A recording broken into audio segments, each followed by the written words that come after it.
Arena di Graveyard. Dan seperti biasa Bullseye turun untuk HQ, sementara Burst the Sky mencari seorang di Mil.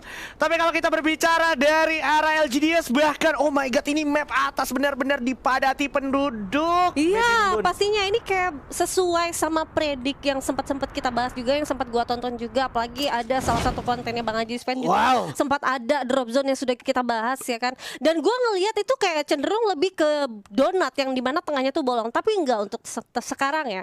Apalagi untuk di match pertama ada beberapa tim yang ternyata turun di area tengah. Dan GPX ini menarik banget. Seperti yang sempat gua bahas juga, nggak ada tuh kemungkinan GPX bakal rubah rotasi. Betul. Dan dia ngamanin satu vehicle-nya dulu. Tapi Blacklist International sudah harus berjibaku sama teman-teman dari arah Hotshot Esports.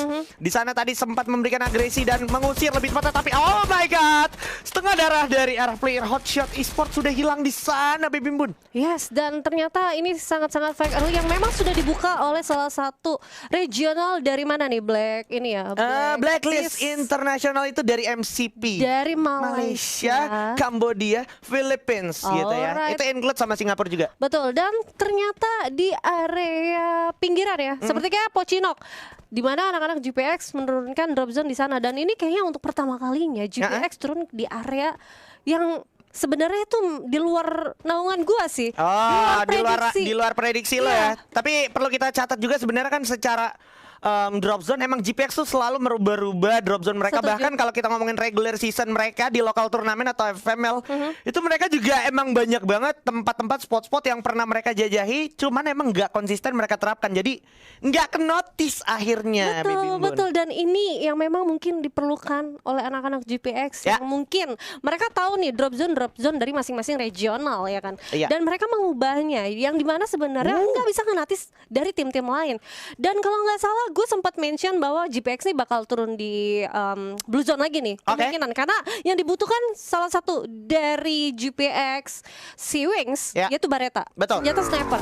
Tapi itu diurunkan, kenapa? Karena di area Blue Zone sendiri tuh daerah hangar yang dimana ada SJZ dan ternyata sudah ada open firing kali ini Bang. Yes, ternyata bakal coba langsung dilakukan agresi dari arah Blacklist International, langsung bergerak ke arah Sika.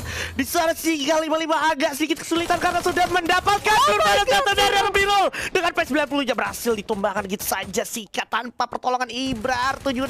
Mau follow up udah gak bisa karena tiba-tiba dari arah sebelah kanan udah ada Cobra yang bukan Alwi tentunya, tapi ini dari MCP Blacklist International tentunya dari belakang langsung coba adu mekanik masuk ke dalam krononya mereka dari arah Hotshot Esports. Agak sedikit kesulitan tapi Ali Boy juga disini menjadi korbannya, maju aja. Oh my god, masih ada double vector dan juga Phoenix untungnya masih bisa menyelamatkan diri. Tapi di sini Ali Boy yang bakal tumbang ternyata. Awas Anas, agak sedikit berbahaya di sini karena kondisinya. Hotshot Esports sudah kalah jumlah, and that's it. Hotshot Esports harus tusun kali ini, Baby Bun. Ya, walaupun di sini kehilangan satu orang ya dari Mirul dan kawan-kawan, yaitu tadi Ali Boy-nya yang memang nggak bisa sempat untuk dilakukan reviving. Tapi kalau gua rasa ada satu orang yang tadi menggunakan senjata dan menggantinya dengan senjata yang lebih proper lagi. Dan kalau kita bisa lihat juga tadi ada double factor juga ya, yang sempat dimenangkan, dan itu kalau nggak salah dari anak-anak Hotspot bukan sih? Bukan Iya, ya? tadi dari arah Hotshot ya. Emang Hotshot ya, sorry. Hotshot dapat, cuman akhirnya di retake lagi karena yang beberapa player dari Hotshot Esports kan udah sempet di end. Makanya tadi player dari Blacklist Internationalnya bisa dapetin double vector juga, dan itu malah jadi nguntungin untuk Blacklist International. Tapi GPX kali ini bakal coba datang karena Mars Electric mencoba berkelana dengan Metafaster tentunya. Metafaster Ghost International dengan Misa yang kita tahu juga belum mengalami perubahan, atau emang kalau seandainya udah di adjust pun masih belum memberikan efek yang cukup signifikan. Tapi yang perlu kita notice dan waspadai juga adalah dari GPX sendiri secara lootingan sebenarnya nggak proper banget. Bahkan Kapten Justin itu nggak punya face, Baby Bun. Nggak punya face karena kalau kita berbicara tentang Pocinok sendiri dari segi lootingan tuh sangat-sangat minim. Dengan rotasi mengarah ke area Mars yang juga sebenarnya tadi kemungkinan ada dua tim, dan itu untuk lootingan dari dua tim sendiri itu masih kurang. Apalagi dengan ada satu tim yang memang chaos banget dan akhirnya harus tertumbangkan untuk di early. Tapi kali ini ternyata anak-anak GPX cuma make sure doang. Dia coba rotasi sejenak, dia tahu di sana udah kelar fight-nya, nggak bisa menjadi orang ketiga, ya udah lebih objektifnya ya udah kita nahan dulu aja. Dan ini salah satu Divine yang dimana gue sempat mention mereka tuh rotasinya lumayan cepat. Yang tadi mengarah ke arah observatory, mereka sudah ke arah Katulistiwa yang mungkin takut banget kalau misalkan ada suatu waktu tim yang mencoba untuk nabrak ada mereka. Lagi ini mereka double check, double confirm setelah mereka turun dari area obser. Yes. Tadi mau jalan ke Katul, kayaknya sang kapten Sam 13 dan juga 05 Regi ya kan memang botak ini udah punya feeling kayaknya di belakang ada orang, makanya mereka make sure lagi dan mereka double confirm apakah benar belakang mereka ini ada orang yang dari graveyard. Karena mereka tadi pastinya ngitung ketika turun pesawat. Betul. Di graveyard ada yang turun, di bullseye ada yang turun, dan bener aja di arena is stand still there. Yes, yang ini yang salah satu tim yang gue takutin. Kenapa? Karena drop zone untuk di Bermuda tuh mereka tuh saling berdekatan ya. Graveyard dan juga observatory yang kemungkinan aja Arena iseng pengen nabrakin anak-anak Divine. Betul. Dan anak Divine tuh cepat banget tadi rotasinya, walaupun harus kembali lagi mungkin untuk mengelabui. Tapi memang ternyata tidak ada area di arah observatory. So anak-anak Divine masih mencoba untuk menahan di area patah-patahan yang ini menurut gue tuh cukup tricky sih Bang Haji. Ya setuju, cukup tricky. Tapi kalau secara keputusan cukup bijak karena dari Divine sendiri nggak mau yang namanya ke spot dari arah bangunan-bangunan yang ada. Dan kalau berbicara sedikit ke arah map tadi sempat kita soroti dari tim elit. Wah. Asal India juga udah mulai kelar dari arah dia punya Captain, dan Hivi juga udah baru kelar dari arah Sentosa. Dia malah nyisirin lagi ke arah Captain. Jadi kesimpulannya di sana ternyata kalau juga kita lihat dari graveyard, yang graveyard malah pakai launchpad ke arah Katul, di mana di plantationnya itu udah ada HQ juga yang udah mulai gerak make sure. Dan tapi kita harus simpen dulu karena Siski punya rotasi yang secepat itu. Biasanya kalau kita ngomongin dia di hanggar paling dia jalannya ke clock tower, tapi kali ini dia udah di arah factory, which is di factory udah ada Blacklist International. Dia udah secure tadi sekitar satu tim dari arah Hotshot Esports, dan akhirnya mereka bakal coba secure area atas factory-nya aja, Baby Moon. Ayo, kenapa? Karena memang factory itu masih bisa untuk dibagi dari beberapa tim yang kemungkinan juga untuk zona selanjutnya tuh masih masuk di area factory-nya. Pasti kenapa? Karena factory sendiri kalau kita tahu ya, mereka tuh masih masuk kesatuan di area tengah. Yang dimana kemungkinan clock tower itu sangat-sangat tidak wise menurut anak-anak SZZ. Jadi mereka memutuskan ya udah kita holding position aja di area factory. Yang sebenarnya factory itu juga masih ada satu tim yang memang tahu nih ada kedatangan dari tim lain.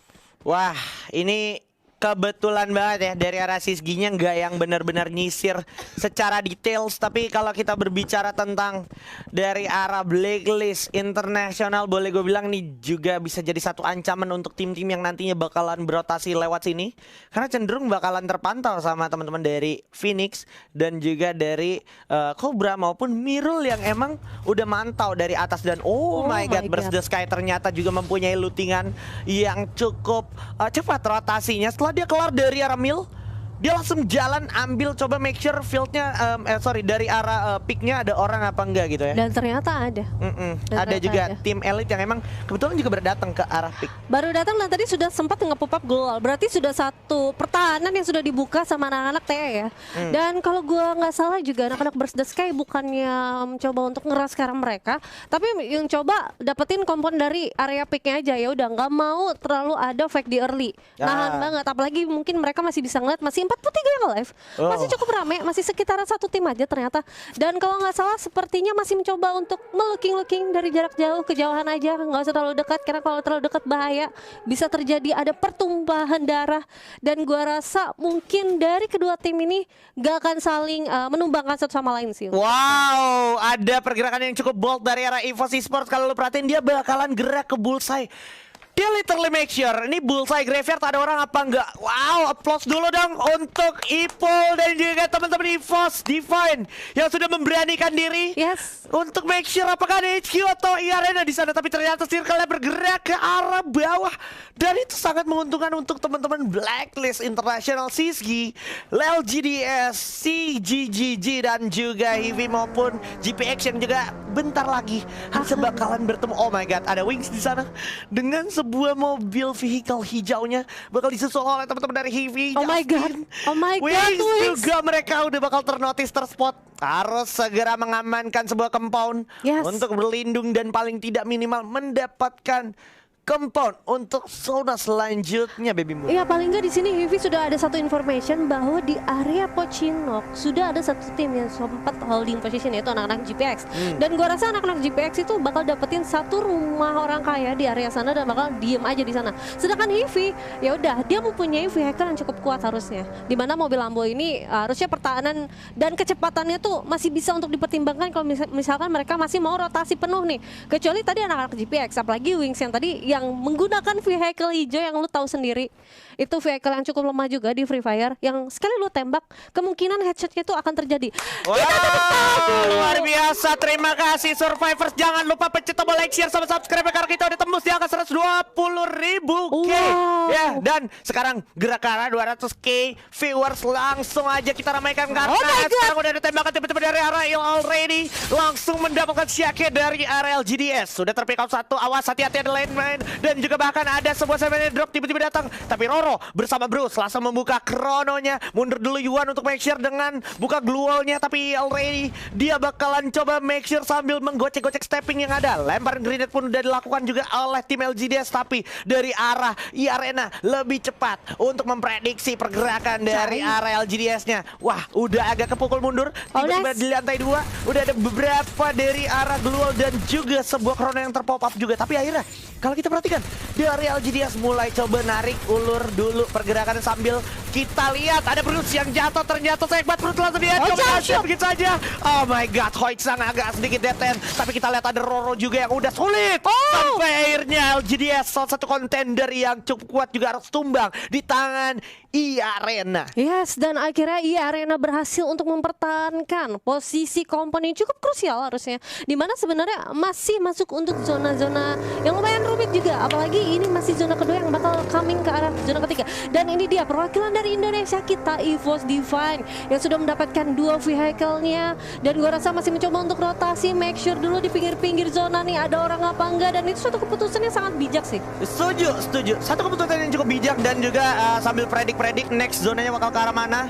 Jadi di sini siapa yang cita-citanya pengen lihat EVOS angkat piala lagi, langsung ramein di kolom komentar hashtag Vindo bersatu keadaannya. Dan wow, ternyata zonanya bergerak ke arah sana perbatasan Pochinok dan juga Factory, dimana kita ingat masih ada garasi di depan Marsa Electric. Bisa diamankan oleh EVOS. Dan juga bahkan kalau kita perhatikan HQ tiba-tiba udah ada di dalam Pochinok, dan itu di depan persis dari tim GPX. Oh my god. Nah, ini maksud gua kan bener dia turun sini. Wah, cerdik banget, yang dimana sebenarnya kalau kita berbicara keuntungan dari map-map atas, adanya info zone, adanya launchpad, dan beberapa vehicle yang masih bisa untuk dimainkan. Dan ini sudah digunakan oleh anak-anak EVOS Divine yang sebenarnya mereka sudah dapetin untuk drop zone-nya. Hati-hati Regi, berbahaya banget Regi sendirian di sana open build. Kan kalau kita lihat Blacklist Internasional itu ada di arah tapi Wings dengan ketajaman matanya dan juga sniper berhasil dapetin satu panda di sana, bakal coba mau turun. Ceritanya mau datang, mau retake komponen yang dimiliki oleh EVOS, tapi ini EVOS dengan kekuatan MVP satu yang berhasil dapetin panda di sana. Budai juga bakal jadi korban berikutnya. Bakal ada sebuah core juga dari seorang kapten. That's it. 2 kill bakal segera diamankan oleh EVOS Divine di tangan Indonesia tentunya. Di depan juga masih ada teman-teman dari Indonesia, dari GPX juga yang siap menghajar siapapun yang ada di depannya, walaupun itu tim dari Indonesia juga, karena Indonesia suka fair play. Siapapun musuhnya, mau satu tim dari negara yang sama tetap kita tembak. Betul banget, yang dimana sebenarnya tadi Heavy harus berhadapan dengan 2 tim dari Indonesia pastinya. Dan kalau nggak salah tadi sempat di steal kill sama anak GPX 1 kill yaitu dari Wings. Dan kali ini kita bakal melihat Burst dan Sky-nya juga harus berhadapan dengan Arena. Arena harus mengamankan area high ground, tapi kalau kita perhatikan dari belakang tim Elite yang juga sudah siap menataki player dari Burst dan Sky dari arah atas, kita juga udah dikasih view helikopter atau UAV tentunya bakal segera diamankan oleh Dark, bakal coba nabrak mungkin atau coba make sure temennya dibawa dulu pakai sebuah vehicle dari motor. Komdem, gak ada Wings lagi. Captain Center Team without no mercy. Ini Ini dia, fair play menjunjung tinggi tentunya, tapi already berhasil dapetin Pak Hadi, di mana Kenzo juga bakal coba ngintip dulu ke arah Pochinok. GPX berhasil mendapatkan satu buah pick off yang cukup mahal, yaitu Kapten Evo Sam 13.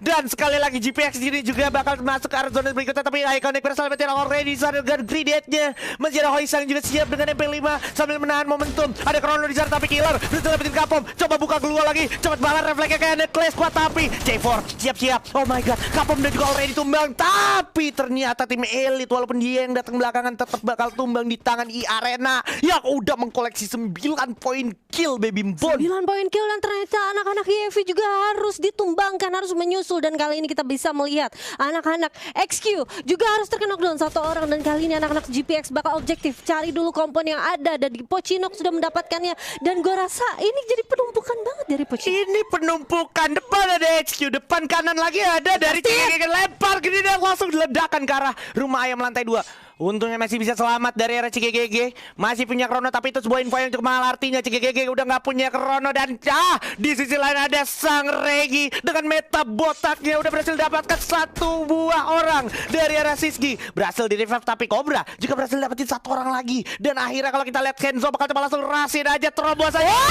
Satu orang seminggu udah bakal tumbang oleh Street. Tentunya bakal coba langsung dimajin. Nah, masih bisa dijamcat. Awas ada Patrick siap dengan pelontaran. Awas ada Kenzo diantarkan, tapi masih bisa selamat. Coba revive dulu harusnya, tapi di saat bersama ada Artemis dan juga Komdem berhasil dapetin satu player. Hoisang udah bakal tumbang, Blacklist International bakal tumbang gitu ya. Tapi Niki bakal diadu mekanik sama Mr. 05 dengan meta botaknya mantap sekali. Tapi Mr. 05 harus terkena knockdown juga. Bakalan sulit banget untuk Mr. 05 dan juga player dari EVOS, karena depannya ada Siski yang juga lagi menang jumlah, sampai EVOS harus ditumbangkan di tangan Siski. Gak masalah, kita masih punya GPX dari Indonesia juga, 5 tim tersisa, dan masih ada tim Indonesia di sana, Bibimbun. Dan yang perlu kita notice adalah ternyata endzone-nya ada di HQ Esports. Oh my god, anak-anak HQ Esports berhasil untuk mengamankan posisi untuk zona amannya, tapi ternyata masih belum usai karena masih ada 5 tim. Masih ada 5 tim, kenapa dia pindah? What happened? Wah, oh my god. HQ mau coba ambil kesempatan, mau coba ambil opor yang gak boleh dilewati, itu opportunity untuk mendapatkan tim Siski. Kelihatan Siski juga mau muncak, mau naik dulu karena zona selanjutnya sambil manfaatin batan. Tapi kalau kita perhatikan sepertinya Wix lagi-lagi jiwa tepat aimnya Wix dari tadi. Semua korbannya player key player, tentunya Niki menjadi korban berikutnya. Artemis juga bakal tumbangin Wix. Skillnya ke arah return, bagus banget Wix. Dan ini dia momentum yang bakal jadi sulit karena udah ada dia dengan berhasil dapetin match. 3 tim. Apakah ini bakal jadi untuk match pertama kita dari GPX? Karena kalau kita perhatikan masih lengkap 4 orang, 4 adu mekanik kita siapkan kali ini. Siang bakal pegang keramik, malam dan juga sore tentunya kita adu mekanik. Sambil kalau kita perhatikan Dir siap masih dengan sebuah Kingfisher. Ada Vito masih dengan grozanya dengan cukup gagah dan percaya diri, tapi harus berhati-hati. Ada Neonau di depan dan di samping itu masih ada dari CGGG. Deathbu dari samping kelihatan, dan awas itu udah ada sebuah woodpecker. Vito agak sedikit gerasa gerusuk baby Moon dan